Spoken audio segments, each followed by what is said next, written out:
Celtics game highlight is presented by T-Mobile. Davis goes to the basket and finishes loud. A shooter when he's in Charlotte. Oh, Anthony Davis. Davis, great catch. Nothing else. Takes it to the basket, now kicks it outside. Monk again. Gets another. Smart again, takes it in the paint. And gets two more. James. Oh, big play.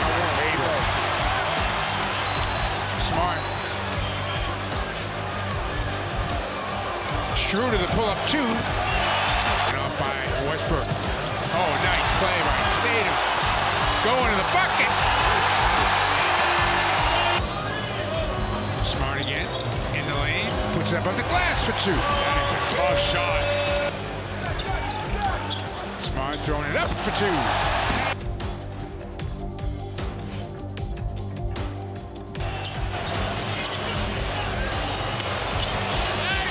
Oh, strong move. Oh, yeah. Jayson Tatum put that right shoulder right in King James's chest.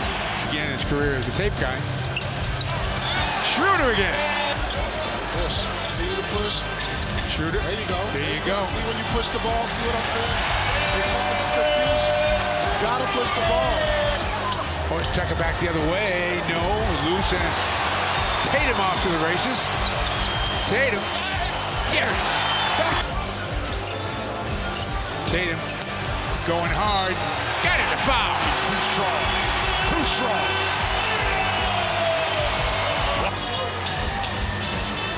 Good ball movement by Boston.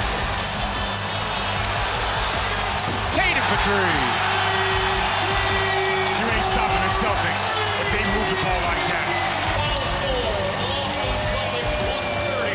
130 to 108, the final score. T-Mobile, the leader in 5G.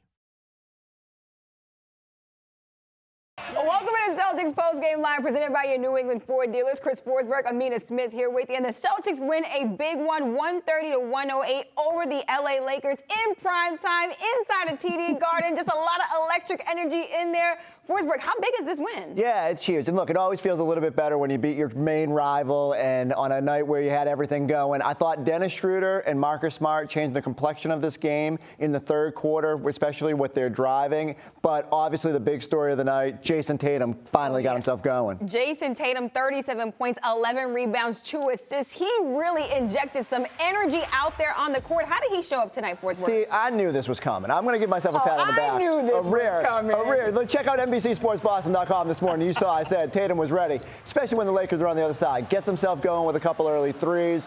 Then he started attacking the basket. And I thought what I loved best was there was a good amount of Jayson Tatum bully ball tonight where he's, lowers that shoulder, gets to the basket. When he saw Schröder and Smart start attacking, he realized there was no reason he couldn't do the same. Still dipped into his bag, hitting that fadeaway, putting old man Carmelo in the spin chamber there. Getting the finish here. I love that. Like, normally he'd be sitting there complaining about not getting a call. Instead, he goes at the basket and finds a way to finish. Just a good night from Jayson Tatum. I love the aggressiveness.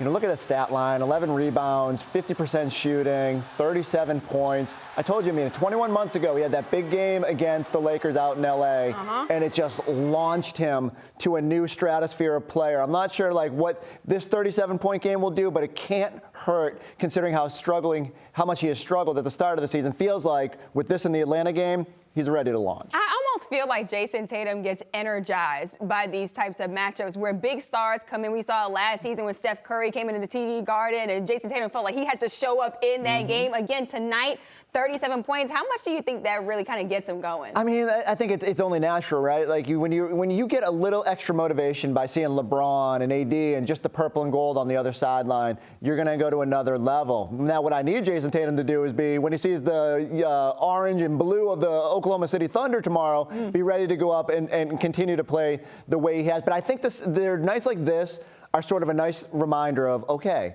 if you attack the basket, if you take a punch early and dig in and come back with defense first, you can still find a way to win. The Celtics are still carving out that identity, and the defense has been great. They need to bottle up that offense tonight. It does help that it was the Lakers on the other side, and the old man nursing home wasn't ready to stop any. I'm telling you, they're 100 years old. They offer no resistance going to the basket. That is the biggest shade ever, Chris Forsberg. Let's send it out to Abby Chid right now, who's with Dennis Schröder.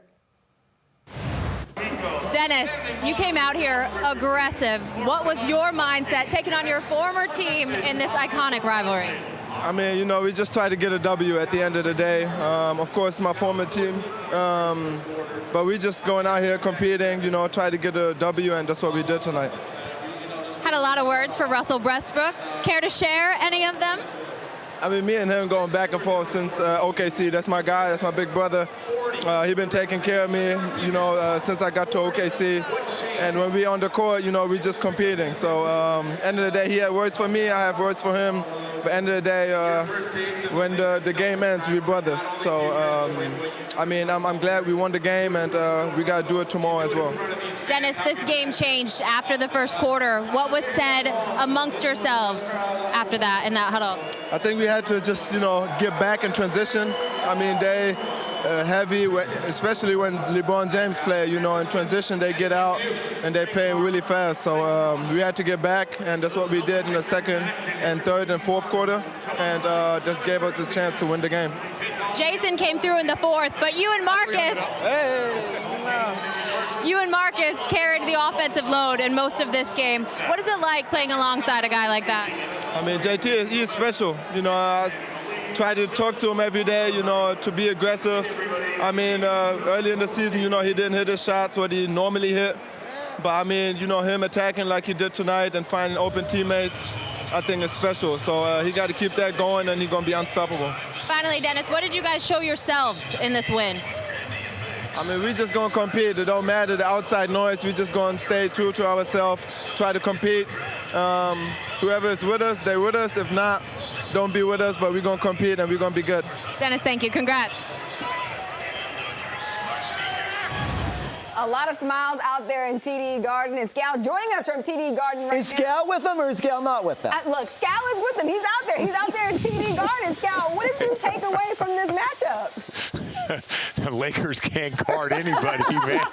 Oh, my gosh. If the Celtics make 3 passes, they're getting wide open looks. So maybe it's one of those things where, man, if they move the ball, they'll get shots like this. But I'm going to take this win as sort of like an anomaly in the sense, not that they were going to win this game no matter what, but anytime they moved the ball 3 or 4 times, it was like a wide open shot for the C's. So I like the grittiness. Here's what I think where the game changed.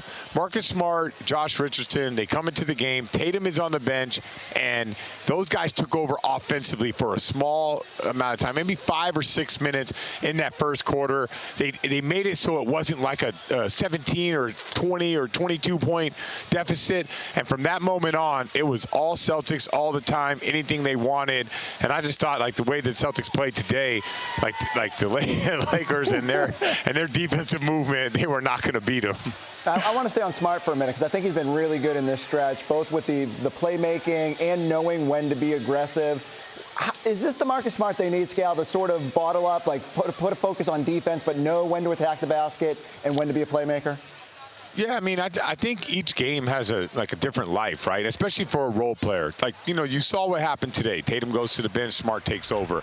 But, yeah, I mean, I always want Marcus Smart to be aggressive. I think his instincts for the game of basketball are high level, even for NBA standards. I just think he has good instincts to play. So I want him to be more aggressive. Now, aggressive doesn't always mean shots for me. And I know when we do this, we're going to show all the plays of him shooting. But sometimes, like, his feel to switch to sides of the floor, like the way Al Horford does it. Like, he had one drive from one corner, and he kicked it to Tatum and forced the Lakers to call that final timeout in the fourth. Like, those are big plays. So you guys know know, I've always been, when it comes to Marcus Smart, I'm not going to like nitpick the small stuff because of all the big stuff that I think that he does to help a team win.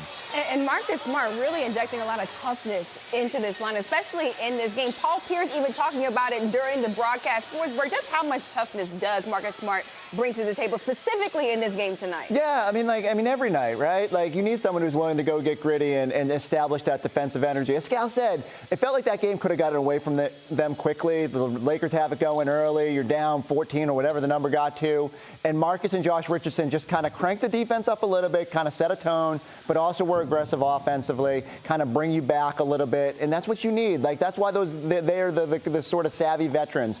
And so Marcus has been phenomenal in this stretch. And again, they hasn't always translated. Had that 11th assist night the other night that didn't, lead to a win. But it feels like he's playing, and he's playing the way they want to, like, maximize his efficiency. And then Dennis Schröder also with 21 points tonight. Scal, how did Dennis Schröder kind of change this matchup? Yeah, anytime that the Lakers had to switch or they had a matchup problem, Schröder just went to the basket. He's really good at reading space. Like, he doesn't read his man. He looks what's going on behind him. And a lot of times, like, a guy will be creeping on the weak side, and then you see, like, right there, he just attacks. So, like, of all the players on this team, I think he does a really good job of watching for open space. And you see, right, again, he just attacks it and then figures out what he does when he gets there. And then once you got it going, then you'll start seeing the jumpers and the threes and stuff like that. But he sees the lane, and then he can attack the lane, and he can get there because he's jet quick. I mean, I told you, he fumbled the bag. This was him scooping up all that cash back in, putting it in his backpack. He saw those old men on the back line. He said, I'm going to attack every chance I get. All right, Scal, how do they prevent a letdown tomorrow? How do they keep their energy high against Oklahoma City? So, like analyzing the Celtics over the course of this game, they have to get to the point where they just play. And it's not about me, it's about us. And I think we're starting to see a little bit of that. And if guys are making basketball plays that they see on the floor and they just play from it, not, hey, I haven't got a shot in a while, or, man, I'm really struggling, let me try to get myself together on the offensive end. If they just play basketball, because they're so good defensively, they should be fine. But you never know. You're right. Like, the energy of the crowd tomorrow, it's going to be a letdown from the standpoint of the energy in the building and the crowd and everything like that. It's not going to be the same level as tonight. Tonight felt like a playoff game. But one way or another, I just think that these guys need to play basketball and make the right basketball play. And they just got to do that. Of the 103 possessions that they have in a game, they got to do that 80, 90% of the time. If they do, this Celtic team is going to be fine, not just tomorrow, but all year.